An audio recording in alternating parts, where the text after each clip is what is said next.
আমাদের অতীতের অনুতাপের মধ্যে আটকে থাকার থেকে বিরত থাকতে শিখতে হবে, কারণ সেখানে আটকে থাকার কোনো যুক্তি নেই, আর যেখানে যুক্তি নেই সেখানে মুক্তিও নেই। সেই সব দিনগুলি চলে গেছে এবং যা ছিল তা পরিবর্তন করার জন্য আমরা কিছুই করতে পারবো না। তবে আমরা এখনো এমন পরিবর্তন আনতে পারি যা ভবিষ্যতে আরও ভালো ফলাফল দেবে, সুগভীর জ্ঞান এবং ঈশ্বরের নির্দেশনার জন্য সর্বদা প্রার্থনা ও লক্ষ্যে স্থিরতার সাধনার মাধ্যমে। তাই সাধুপল বলেছেন, ভাই ও বোনেরা, আমি একই বিষয়ে চেষ্টা করে চলেছি, অতীতের সব কিছু ভুলে সামনের লক্ষ্যে পৌঁছাতে প্রাণপণ চেষ্টা করছি, যাতে পুরস্কার লাভ করি। ঊর্ধ্বলোক থেকে স্বয়ং ঈশ্বর পূর্ণ সিদ্ধির পুরস্কার দানের জন্য যীশুখ্রিস্টের মাধ্যমে আহ্বান জানিয়েছেন।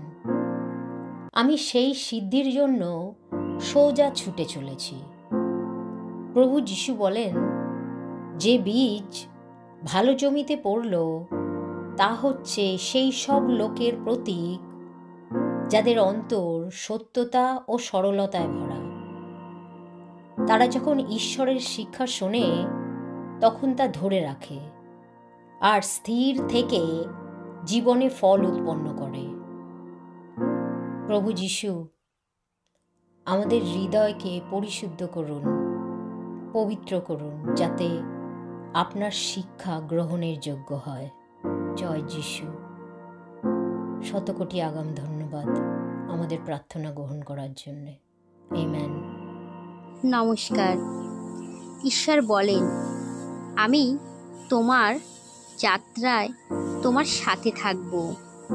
প্রভু পরমেশ্বর মিশাকে বললেন, বেশ, আমি নিজেই তোমার সঙ্গে যাব এবং তোমাকে স্বস্তি দেব। প্রভু যীশু, ধন্যবাদ। আমাদের তাড়াহুড়ো করে এখান থেকে সেখানে দৌড়াতে হবে না, আপনার উপস্থিতি সব সময় আমাদের সাথে রাখার জন্য। জয় যিশুর জয় হোক। আমেন।